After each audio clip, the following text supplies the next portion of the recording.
We know that the universe had a beginning, and it had a beginning and is designed, it appears, right now. What about life? When you look out into a telescope, you can see the universe is designed, but I think when you look into a microscope, you can see life is designed. And this is apparently, according to evolutionists, where we all came from, a one-celled amoeba. You heard of the theory of macroevolution? From the goo to you via the zoo. Okay, this was the goo. And in Darwin's day, they didn't really know how complex a cell was.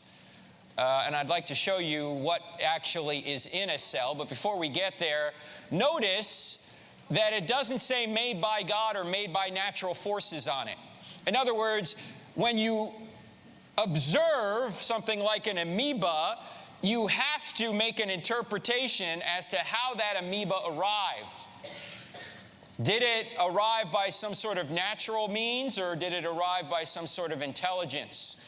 And in order to demonstrate what Darwin didn't know when he started the theory of macroevolution, we have to go to your breakfast table. Does anyone in here like alphabet cereal? Let's suppose you want to have a bowl of alphabet cereal one morning. You're a teenager, and you come downstairs to have a bowl of alphabet cereal, and you see that the box is knocked over on the table, and right in the middle of the table, the letter spelled, "Take out the garbage, Mom." What are you going to assume? The cat knocked the box over? Earthquake shook the house? No, what you're going to say is that's intelligent design from an intelligent being, Mom. Or let's suppose you're walking along the beach and you see in the sand, "John loves Mary." What do you think? The waves did that? Crabs came out of the water and made that message? No, you're going to say there had to be intelligence. Even if you didn't see anybody inscribe that in the sand, you know from all your prior experience that messages only come from minds. Well, if messages only come from minds, where does this message come from? DNA, the four-letter genetic alphabet that every living thing has. Every living thing has DNA. And in your DNA, in every one of your 40 trillion or so every one of your 40 trillion or so cells, you have a message in DNA that is about 3.5 billion letters long. All the letters are in the right order. There is no known biological, chemical, or physical reason why the letters go in this order. We know that A always goes with T and C always goes with G, but this order right here is your unique software, if you will. Why are the letters in that order? In fact, Bill Gates, who is the CEO or former CEO of Microsoft, put it this way, and he's not a Christian. He said, DNA is like a computer program, but far, far more advanced than any software ever created. Where I come from, if there's a program, there must be a programmer. If there's a code, there must be a coder. If there's a message, there must be a messenger. And what we're saying here is DNA is like a message. It's like take out the garbage, Mom, but it's a lot more complicated, a lot longer than take out the garbage, Mom. Now you might say, well, wait a minute, Frank. You say that in each one of our cells, there's a message 3.5 billion letters long. Well, maybe it started real primitive. Maybe it started in an amoeba, a very short message. Well, actually, even if it did start in an amoeba as a very short message, to get a much longer message where all the letters are in order, you still couldn't evolve it by random means, right? I mean, let's just grant, say, a program like Microsoft PowerPoint, which is the program I'm using right now.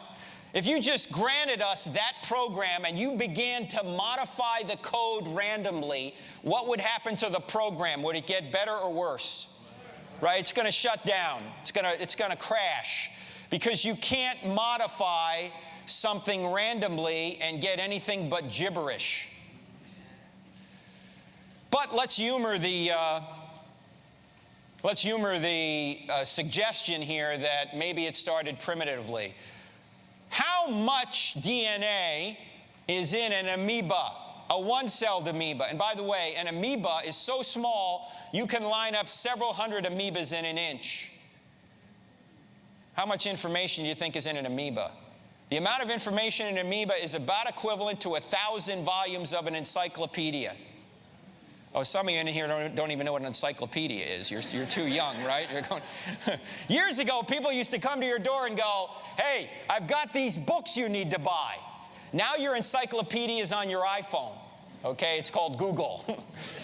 All right, but back in the day, these big, thick books that you'd buy would have the information that you'd need to know to be an informed citizen. Well, imagine 1,000 of those crammed into an amoeba, microscopically small. All the letters are in the right order. Where did that come from? If take out the garbage mom requires an intelligence, it would seem to me that 1,000 volumes of an encyclopedia worth of a message requires intelligence as well. The first life requires an intelligent cause, it seems to me anyway.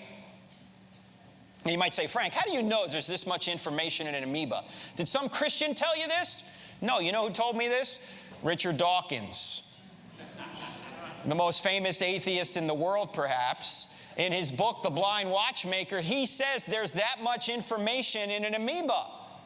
Well, if there's that much information in an amoeba, and he admits nobody knows any naturalistic cause for this, why wouldn't you suggest it's intelligence? In our country, we had a movie that was made about 10 years ago. It's called Expelled. Has anyone seen the movie Expelled? A few of us have. It was a documentary about how academic people who are open to intelligent design in the academy are being expelled from the academy. They're denied tenure. They're blackballed from research. They can't get into peer-reviewed journals because the gatekeepers of the peer-reviewed journals don't want their theory in their journals. And at the end of this documentary, it was narrated by a man by the name of Ben Stein. He interviewed Richard Dawkins, and he went to Richard Dawkins, the biologist here at Oxford, and he said, Dr. Dawkins, how do you think life began? And Dr. Dawkins said, no one has any idea how life began. And Ben Stein said, well, do you think it's possible that there's some explanation? I mean, what would be your best guess as to how life began? And he said, well, I suppose you could say aliens brought life here. And at that point, Ben Stein said, I don't believe it. Dr. Dawkins believes in intelligent design. Why? Why did he say that? What's an alien? An intelligent designer, right? If an alien brought life here, that's an intelligent designer. It's not natural processes. Now, it just puts the question off a step, though. Who created the alien? Right? That's not the same as saying who created God, because God is outside the universe. He's uncreated. An alien is somebody inside the universe who is created. So he doesn't solve the problem. But what he's admitting is the problem is so difficult for natural laws to create life that he's going to suggest an alien brought life here. Now, let me ask you guys a question, and this is a speculation, admittedly, but let me ask you a question. Why would somebody like Richard Dawkins be open to an alien bringing life here, but not God? Because both are intelligent designers, right? Why an alien and not God? Does anyone have any possible insights in on this? There you go. Dr. Solomon has it. I agree with him, an alien doesn't bring morality with him, but God does. Right? God is going to make moral demands on your life. An alien won't. So it's fine to be okay with aliens. It's not fine to be okay with God. In fact, both Richard Dawkins and Lawrence Krauss, the guy you saw earlier on Colbert, have admitted that one could make a reasonable case for a deistic God. What's a deistic God? That there's a God who created the universe and got everything in motion, but he doesn't get involved in the universe. He doesn't do miracles, and he doesn't care about you and what you do. Why would they be open to a creator God, but not a God actively involved? Because a God actively involved makes moral demands. But think about this. It's a short step from deism to theism. It's a long step from atheism to deism, but they're willing to take it. They realize that the universe is so orderly, and we'll talk much more about this tomorrow night. The universe is so orderly that there could be an orderer out there. But they don't want this orderer to bring morality with him. As I said last night, the elephant in the room is not evidence. The elephant in the room is morality and accountability. People don't want it. People are not on a truth quest. Most of us were not. We're not on a truth quest. We're on a happiness quest. And we are going to believe whatever we think is going to make us happy. The problem is you can make yourself happy over the short term by doing a lot of stupid, sinful things, but over the long term, it's a disaster. And everyone in here who's over 40 knows what I'm talking about, because many of us have tried it ourselves, right? We're going to do it our way. And then we realize, wow, this didn't really work out the way I wanted it to. So are we on a truth quest or are we on a happiness quest? The only way to get true contentment and happiness is to go straight through truth, and Jesus is the truth. Now, if you try and suggest that intelligence is required for life, you are going to get what is known as the God of the gaps argument. What is the God of the gaps argument? God of the gaps is when you can't figure out how a natural cause could have created something. You plug God into the gap of your knowledge and you say, oh, I'm just going to say God did this. Why is suggesting that intelligence is required for life not a God of the gaps argument? Because we're not arguing from what we don't know, we're arguing from what we do know. When you see take out the garbage mom on your breakfast table, you don't just lack a natural explanation for that. That's positive evidence for mom, right? It's positive evidence for an intelligent being. Similarly, when you're walking along the beach and you see John loves Mary, you don't just lack a natural explanation for that. You know that's positive evidence for an intelligent being. Similarly, when you see 1,000 volumes of an encyclopedia in a one-celled amoeba, or 3.5 billion letters in every one of your 40 trillion cells, you know that's positive evidence for intelligence, not just a lack of a natural argument. You understand what I'm saying here? And by the way, what you can do when people say, well, this is a God of the gaps argument, you can say, no, you have a natural law of the gaps argument. You have a lot of faith that blind natural laws can do what we only see intelligence doing, creating messages, creating complexity like this, specified complexity. All right? Now, tomorrow, we're going to look not only at an amoeba, but we're going to look at you. If we had time right now to talk about how amazing you are, you'd be blown away, but we're going to save that till tomorrow night, all right? This is you, by the way, in the womb at 11 weeks. So we'll talk more about that tomorrow night, all right? Let's move on now to the moral argument. Those first two arguments, cosmological and teleological, have scientific evidence behind them. The moral argument, however, just doesn't have science behind it. It's not a scientific argument, but it's the argument we've all known since we were very small children. And in fact, let's imagine you go out into the woods. Long trip out into the forest. You're hiking for several hours and you get turned around, you get lost. Your cell phone dies, you don't know how to get home. You know the direction from which you came, but you don't even know where that direction is now. So what you do is you take out a magnetic compass. That's all you have. And you know a magnetic compass is supposed to point to magnetic north. So once you know where north is, you can figure out how to get home, right? But you take out your magnetic compass, and instead of pointing to magnetic north, the compass always points to you. No matter where you turn, the compass is always pointing to you. How helpful would that compass be? Not helpful at all. You know where you are. You're trying to figure out where north is. Question. Why do we think that the compass always points to us? I mean, as Christians, even as Christians, and for those of you who are not Christians in here, you may think this as well. Why do we think that if things don't always go our way, that either God doesn't exist, He's evil, or He's forgotten about us? Do you realize that whether or not God exists, you are not the center of the universe? And neither am I. But we sometimes think we are. Things always have to go our way. The compass always needs to point to me. Now, by the way, is there a true compass to life? Is there a right way to live life? Yes. Only if there's a purpose to life.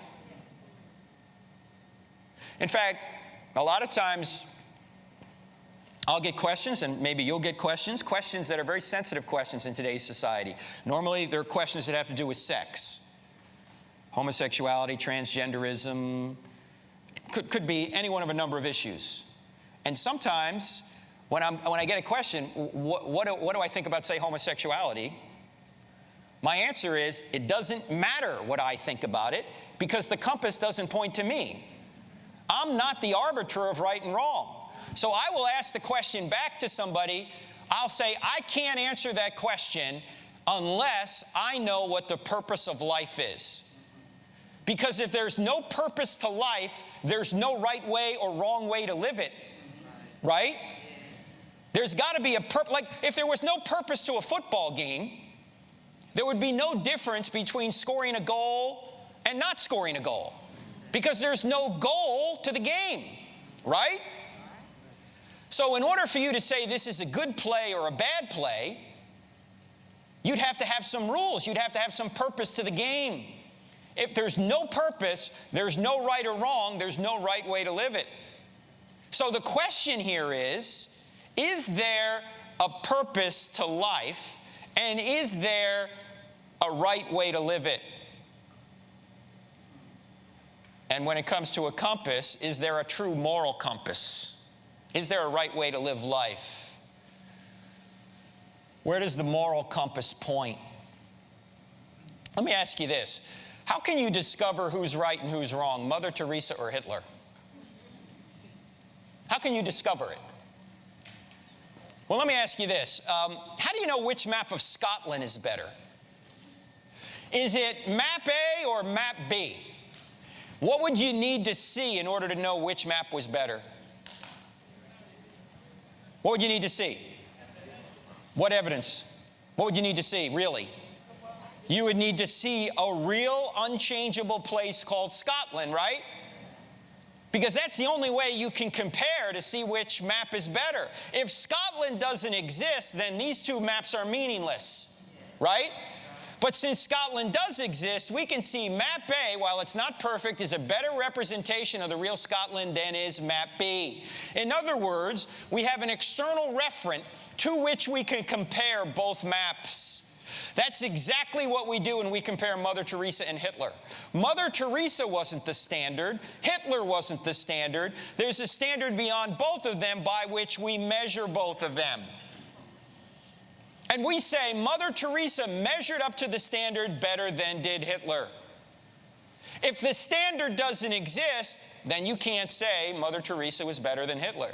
In fact, C.S. Lewis, who, as you know, is from your country here, during World War II was doing BBC broadcasts. And the BBC broadcasts were later put into a book called Mere Christianity. And in that book, he said, the moment you say that one set of moral ideas can be better than another, you are in fact measuring them against a standard beyond both of these moral ideas. He said, in other words, if we're going to say that we here in the UK are better than the Nazis, there has to be a standard beyond both us and the Nazis to say we're closer to the truth than the Nazis are. In other words, the standard that measures two things must be different from those two things. And that standard turns out to be God's nature. Now, last year, I went and spoke at a church in South Dakota in the United States. And I was there for several nights. We went through all this material in detail. I don't have enough faith to be an atheist. And the second night I was there, during the Q&A, a couple of young men got up to the podium or up to the microphone, and they were atheists, which is great. We love atheists coming to these events, and they expressed their atheism, and we had some good dialogue back and forth. They were in their 20s, early 20s or so. I didn't think anything of it. Anyway, the next night, about a 50-year-old man got up to the microphone, and he had a question written on 2 sheets of paper, and he began to read the question, but 10 seconds into the question, he broke down crying. He couldn't even ask it. So I walked down to him, and he handed me the 2 sheets of paper, and he just said, "Read it, read it." So I'm trying to digest this question as I'm walking back up to the platform. And by the time I got up to the platform, I realized that that man was upset for 2 reasons. Reason number 1, the man, his name is Steve, was upset because he had just discovered recently that a supposed friend of his by the name of Tom had been sexually abusing Steve's daughter from the time she was age 4 to the time she was age 14 in his own home, under his nose. He never saw it. The second reason Steve was upset is because the 2 young men who were there the night before, who were atheists, are his sons, who used to be Christians and now they're atheists, because as soon as they heard that this had happened to their sister, they said, "There is no God.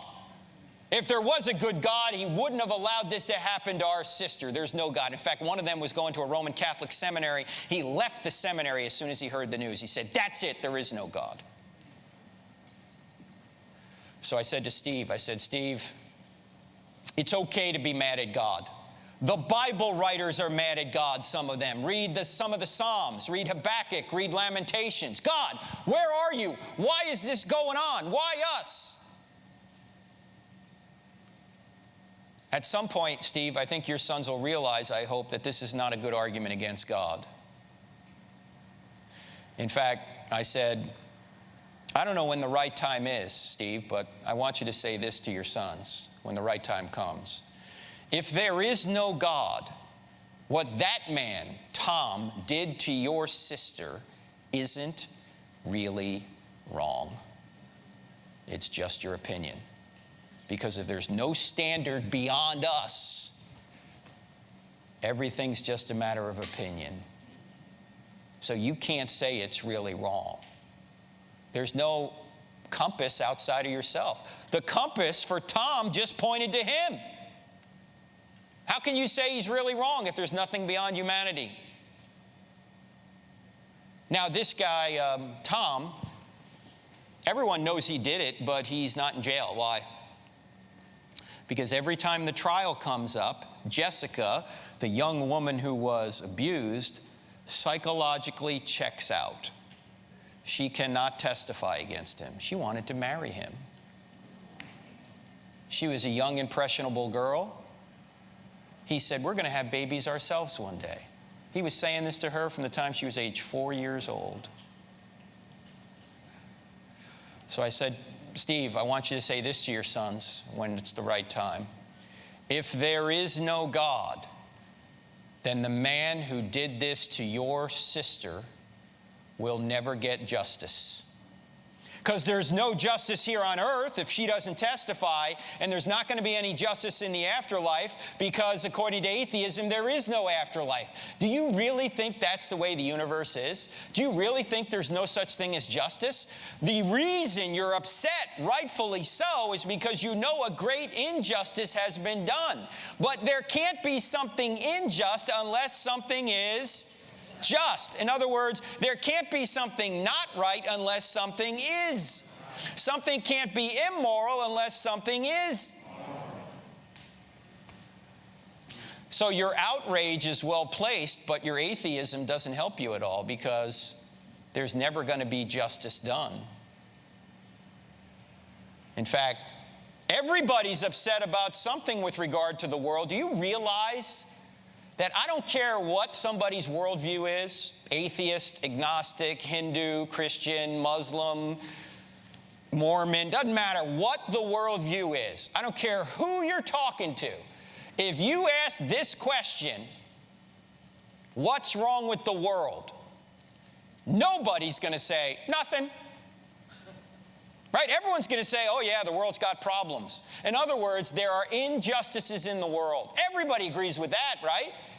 If there are injustices in the world, there must be something known as justice. But justice is an immaterial concept. How many molecules are in the justice molecule? Or in the justice, or how many atoms are in the justice molecule? It's a stupid question. Why? Because justice isn't made of molecules. It's immaterial.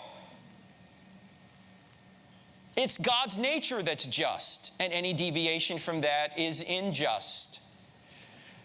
Now, Jessica, the girl who was abused, decided she was going to have something good come from this awful experience, so she actually wrote a book. Here it is. It's called Not Your Princess by Jessica Mitzel. I read one chapter of this book. I couldn't read any more. Jessica is now getting phone calls and emails from other young people who are going through this. She can hardly handle it herself. Adults, if you ever have a young person come to you and says, Uncle Joe did this to me, do not dismiss it. Maybe Uncle Joe would do that. And her father, Steve, wanted me to tell you this because too many young people are suffering under this grave, awful injustice, and they have nowhere to turn. Ladies and gentlemen, is sexual abuse of children evil? Is it? Yes. If it is, God exists. Because there'd be no such thing as evil unless there was good, and there'd be no such thing as good unless God existed. I know that sounds counterintuitive, and we can ask the question, why would God allow it to continue? Which is a question we deal with in the Stealing from God book. But to say that evil like this disproves God, it doesn't disprove God, it actually proves God. Because there'd be no such thing as evil unless there was good, and there'd be no such thing as good unless God existed. So God's moral nature is morality's true north. The compass doesn't point to me. The compass doesn't point to you. The compass doesn't point to Tom. The compass points to God's nature, and any deviation from God's nature is what we call evil. Now, by the way, Christopher Hitchens, whom I had the opportunity to debate a couple of times, wrote a book called God is Not Great, How Religion Poisons Everything. I don't know if you've seen this book, but actually there's a lot of truth in his book, because he talks about all the evil religious people have done. In fact, I read his book because I had to debate him a couple of times, and I said, Christopher, much of what you say in your book is true, but you're kind of proving our worldview, Christian worldview. Why? Because we all agree that religious people have done evil things. We all agree everyone's done evil things. That's why we need a Savior. In fact, I said to him, Christopher, I'm a hypocrite. I can't live up to the pure words of Christ. But if I could, I wouldn't need a Savior. Because in the book, Christopher says religion poisons everything, but religion does not poison everything. Everything poisons religion. You see, I poison religion because I can't live up to Christianity. But if I could, I wouldn't need a Savior, right? In fact, I said to him, when people say to me, I can't go to church because there's too many hypocrites down there, I always say, come on down, pal, we got room for one more. Of course we're all hypocrites. If we were perfect, we wouldn't need a Savior. We're fallen creatures. The church is a hospital for sinners. It's not a country club for saints. I know theologically we're saints because we're covered with the blood of Christ. But practically, we're sinners. And that's why we need one another. In fact, I don't know if you know, but Christopher has a brother who's still living by the name of Peter Hitchens. And Peter is a Christian. And he said that Christopher's book should not be called God is Not Great. Christopher's book should be called Man is Not Great. Because that's really what it's about. It's about all the evil men and women have done. Well, we agree with that. That's why we need a Savior, because we're fallen and we can't get there on our own. Now, Christopher was brilliant, as you know, and it was tragic that he died about, I think it's 5.5 years ago now. In fact, a couple of weeks before, well, it was actually Thanksgiving in our country was late November of 2011, and I emailed him. We had two debates, one in 2008 and one in 2009, and I emailed him, and I knew he was undergoing cancer treatment, and I knew some doctors who might be able to help him, and I said, I know these doctors, maybe I could connect him with you, and he said, I'd like to renew our debates. I was like, wow, maybe this guy is recovering. So I said, do you want me to set something up? And he said, not quite yet, not ready yet. Well, 2.5 weeks later, I learned he had died. I don't know if he thought he was recovering or he was just in a state of optimism, but 2.5 weeks later, he died. Now, if you look at Christopher's work, which I say there's a lot of truth in it, but you really realize he was just mad at God. In fact, he called God a cosmic North Korean dictator, which is kind of good imagery if you're an atheist, right? That God is peering down on us, and he says he's peering down and intruding into our sex lives. Once again, so he's about sex, right? So at the end of the both debates I have with him, by the way, you can see the debates on our website for free, crossexamined.org. I said, you can sum up Christopher Hitchens' book in one sentence. Here it is. There is no God, and I hate him.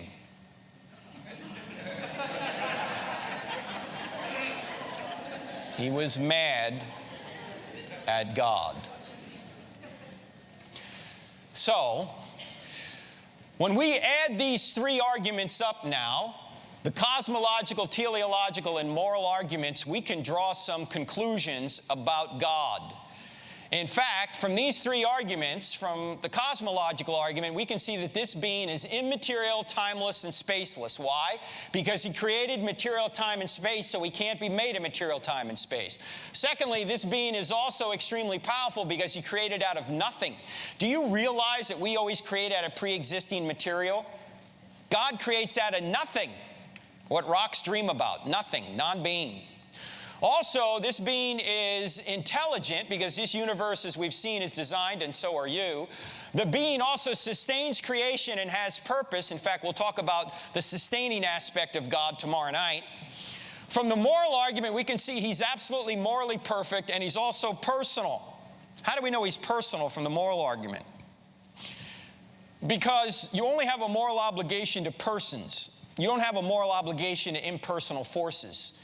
If you go try and, say, dunk a basketball, you're not sinning against the law of gravity, right? You only sin against persons. We also know this being is personal from the cosmological argument because, as I said before, in order to go from a state of nothingness to a state of creation, someone had to make a choice, and only persons make choices. Again, impersonal forces like gravity don't make choices. They don't decide what to do. They just do the same thing over and over again. Now, take a look at this. We have an immaterial, timeless, spaceless, extremely powerful, extremely intelligent, sustaining creator who has purpose, who's absolutely morally perfect and personal. This is the God of biblical Christianity identified without reference to the Bible. We haven't even opened the Bible yet, and we have a being that looks like the God of the Bible. Now, are we sure it's the God of the Bible at this point? No. Why? What we seem to be sure of, again, if our reasoning is good to this point, we seem to be sure of the fact that we have a theistic God. Remember we started here with these three categories? If theism is true, what does that say about pantheism and atheism? They can't be true. Law of non-contradiction, right? We talked about this last night. Opposite ideas cannot be both true at the same time and in the same sense. So, if theism is true, the question is, which theism is true? Is it Judaism, Christianity, or Islam? Well, which is it? For that, we'd have to go another step. If God wanted to tell us which theistic God is true, what could he do that only he could do that would get our attention? He could do a miracle. And that's point 3. Because miracles will tell us whether we're following Allah, Jesus, or just Yahweh.